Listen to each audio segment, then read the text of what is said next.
ಯೋಚನೆ ಮಾಡಿ, ಒಬ್ಬ ವ್ಯಕ್ತಿ ತಾನು ನಂಬಿಕೊಂಡು ಬಂದಿದ್ದನ್ನೆಲ್ಲ ಬಿಟ್ಟು ಸತ್ಯದ ಹುಡುಕಾಟದಲ್ಲಿ ಪ್ರಪಂಚದ ಇನ್ನೊಂದು ಮೂಲೆಗೆ ಪ್ರಯಾಣ ಬೆಳೆಸಿದ್ರೆ ಹೇಗಿರುತ್ತೆ? ಡೇವಿಡ್ ಫ್ರಾಲಿ ಅವರ ಆಧ್ಯಾತ್ಮಿಕ ಆತ್ಮಚರಿತ್ರೆಯ ಈ ವಿಶ್ಲೇಷಣೆಯಲ್ಲಿ ಪಶ್ಚಿಮದಿಂದ ಪೂರ್ವಕ್ಕೆ ಸಾಗಿದ ಅವರ ಆಳವಾದ ಹುಡುಕಾಟದ ಕಥೆಯನ್ನು ನೋಡೋಣ.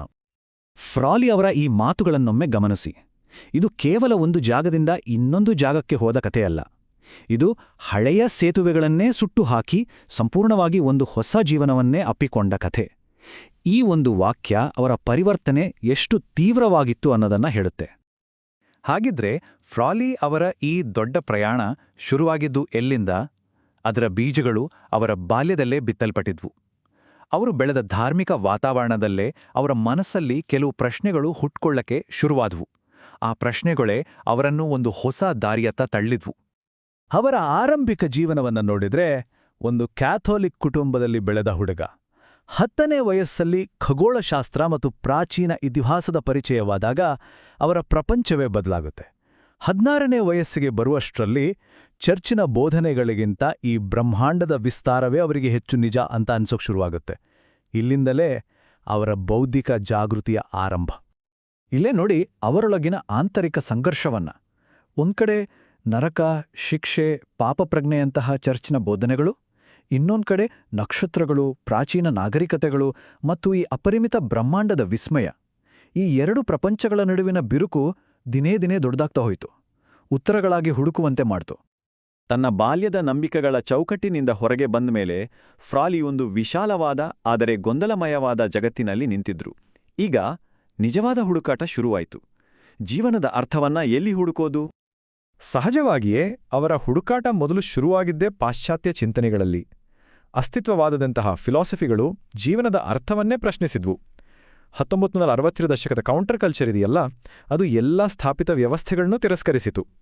ಆದರೆ ಇವ್ಯಾವುದೂ ಅವರಿಗೆ ಒಂದು ಸಂಪೂರ್ಣ ಸಮಾಧಾನವನ್ನ ಕೊಡ್ಲಿಲ್ಲ. ಪಾಶ್ಚಾತ್ಯ ಚಿಂತನೆಗಳಲ್ಲಿ ಉತ್ತರ ಸಿಗದೇ ಇದ್ದಾಗ ಅವರು ತಮ್ಮ ದೃಷ್ಟಿಯನ್ನ ಪೂರ್ವದ ಕಡೆಗೆ ತಿರುಗಿಸಿದ್ರು. ಬೌದ್ಧ ಧರ್ಮ, ಟಾವೋ ತತ್ವ, ಈ ತತ್ವಶಾಸ್ತ್ರಗಳು ಹೊರಗಿನ ಪ್ರಪಂಚಕ್ಕಿಂತ ಒಳಗಿನ ಪ್ರಪಂಚದ ಮೇಲೆ ಹೆಚ್ಚು ಗಮನ ಹರಿಸಿದ್ವು. ಇದು ಅವರ ಹುಡುಕಾಟದಲ್ಲಿ ಒಂದು ನಿರ್ಣಾಯಕ ತಿರುವು. ಈ ಎಲ್ಲ ಪೂರ್ವದ ತತ್ವಶಾಸ್ತ್ರಗಳಲ್ಲಿ ವೇದಾಂತ ಅವರನ್ನು ತುಂಬನೇ ಬಲವಾಗಿ ಆಕರ್ಷಿಸಿತು. ನಾವೆಲ್ಲರೂ ಮೂಲತಃ ಶುದ್ಧ ಪ್ರಜ್ಞೆಯ ಸ್ವರೂಪರು ಅನ್ನೋ ವೇದಾಂತದ ಬೋಧನೆ ಅವರು ಬಾಲ್ಯದಲ್ಲಿ ಕೇಳಿದ್ದ ಪಾಪ ಮತ್ತು ಶಿಕ್ಷೆಯ ಕಲ್ಪನೆಗಳಿಗೆ ಸಂಪೂರ್ಣವಾಗಿ ವಿರುದ್ಧವಾಗಿತ್ತು. ಇದು ಅವರ ಹುಡುಕಾಟಕ್ಕೆ ಒಂದು ಗಟ್ಟಿಯಾದ ತಾತ್ವಿಕ ನೆಲೆಯನ್ನ ಒದಗಿಸಿತು. ಆದರೆ ಕೇವಲ ಸಿದ್ಧಾಂತ ಸಾಕಾಗಲ್ಲ ಅಲ್ವಾ? ಆಧುನಿಕ ಋಷಿ ರಮಣ ಮಹರ್ಷಿಗಳ ಬೋಧನೆಗಳು ಫ್ರಾಲಿ ಅವರಿಗೆ ವೇದಾಂತವನ್ನ ಕೇವಲ ಒಂದು ಫಿಲಾಸಫಿಯಿಂದ ಜೀವಂತ ಅನುಭವವಾಗಿ ಪರಿವರ್ತಿಸಿದವು. ಅವರ ಮಾತುಗಳಲ್ಲೇ ಹೇಳೋದಾದರೆ, ಅದು ಎಲ್ಲ ಕಾಲ ಮತ್ತು ಸ್ಥಳಗಳಲ್ಲಿ ನಿರಂತರವಾಗಿ ಪ್ರಜ್ವಲಿಸುವ ಜ್ವಾಲೆಯಾಗಿತ್ತು. ವೇದಾಂತ ದಾರಿಯನ್ನ ತೋರಿಸ್ತು, ರಮಣ ಮಹರ್ಷಿಗಳು ದಾರಿದೀಪವಾದರು. ಆದರೆ ಈ ಎಲ್ಲಾ ಜ್ಞಾನದ ಮೂಲ ಯಾವುದು? ಈ ಪ್ರಶ್ನೆಯೇ ಅವರನ್ನ ತಮ್ಮ ಅನ್ವೇಷಣೆಯ ಅತ್ಯಂತ ನಿರ್ಣಾಯಕ ಹಂತಕ್ಕೆ ಕರ್ಕೊಂಡೋಯ್ತು, ವೇದಗಳ ಅನ್ವೇಷಣೆ. ರಮಣ ಮಹರ್ಷಿಗಳು, ಉಪನಿಷತ್ತುಗಳು ಎಲ್ಲವೂ ವೇದಾಂತದ ಬಗ್ಗೆ ಮಾತಾಡಿದ್ವು, ಸರಿ. ಆದರೆ ಈ ವೇದಾಂತದ ಮೂಲ ಯಾವುದು? ಈ ಜ್ಞಾನದ ನದಿ ಹರಿಯೋಕ್ ಶುರುವಾಗಿತ್ತು ಎಲ್ಲಿಂದ? ಈ ಮೂಲಭೂತ ಪ್ರಶ್ನೆ ಅವರನ್ನ ಇನ್ನಷ್ಟು ಆಳಕ್ಕೆ ತಳ್ಳಿತು. ಆ ಉತ್ತರ ಅವರಿಗೆ ಸಿಕ್ಕಿದ್ದು ಭಾರತದ ಮಹಾನ್ ಯೋಗಿ ಮತ್ತು ಕವಿ ಶ್ರೀ ಅರಬಿಂದರ ಬರಹಗಳಲ್ಲಿ. ಅರಬಿಂದರು ವೇದಗಳ ಸಾಂಕೇತಿಕ ಭಾಷೆಯನ್ನ ಅರ್ಥ ಮಾಡ್ಕೊಳ್ಳಕ್ಕೆ ಒಂದು ಕೀಲಿಕೈ ಕೊಟ್ರು. ಆ ಕ್ಷಣದಲ್ಲಿ ಫ್ರಾಲಿ ಅವರಿಗೆ ಎಲ್ಲವೂ ಸ್ಪಷ್ಟವಾಯಿತು. ಇದು ಕೇವಲ ಬೌದ್ಧಿಕವಾಗಿ ಅರ್ಥ ಮಾಡಿಕೊಳ್ಳೋದಾಗಿರಲಿಲ್ಲ, ಅದೊಂದು ಜ್ಞಾನೋದಯದ ಕ್ಷಣವಾಗಿತ್ತು. ಫ್ರಾಲಿ ಇದನ್ನ ವೈದಿಕ ಜ್ಞಾನೋದಯ ಅಂತ ಕರೀತಾರೆ.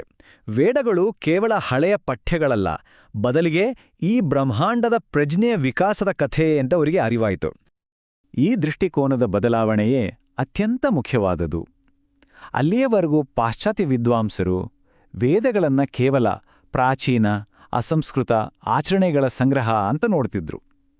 ಆದರೆ ಫ್ರಾಲಿ ಅವುಗಳಲ್ಲಿ ಇಡೀ ಮಾನವ ಕುಲದ ಅತ್ಯಂತ ಆಳವಾದ ಆಧ್ಯಾತ್ಮಿಕ ಜ್ಞಾನದ ಮೂಲವನ್ನ ಕಂಡ್ರು. ಪುಸ್ತಕಗಳು, ಸಿದ್ಧಾಂತಗಳು ಎಲ್ಲವೂ ಅವರನ್ನು ಒಂದು ಹಂತದವರೆಗೆ ತಂದವು. ಆದರೆ ನಿಜವಾದ ಪರಿವರ್ತನೆಗೆ ಅವರು ಆ ಜ್ಞಾನದ ಮೂಲಭೂಮಿಯಾದ ಭಾರತಕ್ಕೆ ಬರಲೇಬೇಕಾಯಿತು. ಇಲ್ಲಿಂದ ಅವರ ಪ್ರಯಾಣ ಬೌದ್ಧಿಕತೆಯಿಂದ ಅನುಭವದ ಕಡೆಗೆ ಸಾಗಿತು. ಭಾರತದ ನೆಲದ ಮೇಲೆ ಕಾಲಿಟ್ಟ ತಕ್ಷಣ ಅವರು ಪುಸ್ತಕಗಳಲ್ಲಿ ಓದಿದ್ದ ದೇವಸ್ಥಾನಗಳು, ನದಿಗಳು, ಸಂಪ್ರದಾಯಗಳು ಎಲ್ಲವೂ ಅವರ ಕಣ್ಮುಂದೆ ಜೀವಂತವಾದವು. ಸಿದ್ಧಾಂತ ವಾಸ್ತವವಾಯಿತು. ಅವರ ಹುಡುಕಾಟ ಈಗ ತಲೆ ಮತ್ತು ಹೃದಯ ಎರಡೂ ಒಳಗೊಂಡಿತ್ತು. ರಮಣ ಮಹರ್ಷಿಗಳ ಆಶ್ರಮದಲ್ಲಿ ಅವರಿಗೆ ಒಂದು ತೀವ್ರವಾದ ಅನುಭವವಾಯಿತು. ಅವರು ಕಂಡಿದ್ದು ಅಗ್ನಿಪುತ್ರನಾದ ಸ್ಕಂದ ದೇವರನ್ನ. ಇದು ಕೇವಲ ಒಂದು ದರ್ಶನವಾಗಿರಲಿಲ್ಲ. ಸ್ಕಂದನೂ ಶುದ್ಧೀಕರಣ ಮತ್ತು ಆಧ್ಯಾತ್ಮಿಕ ಪುನರ್ಜನ್ಮದ ಸಂಕೇತ. ಆ ಶಕ್ತಿಯು ತಮ್ಮ ಹಳೆಯ ವ್ಯಕ್ತಿತ್ವವನ್ನು ಸುಟ್ಟು ಹೊಸದಕ್ಕೆ ಜನ್ಮ ನೀಡುತ್ತಿದೆ ಅಂತ ಅವರಿಗೆ ಅನಿಸ್ತು. ಮತ್ತೊಂದು ಪ್ರಬಲ ಅನುಭವದಲ್ಲಿ ಅವರಿಗೆ ದೈವಿಕ ಸ್ತ್ರೀಶಕ್ತಿಯಾದ ದೇವಿಯ ದರ್ಶನವಾಯಿತು.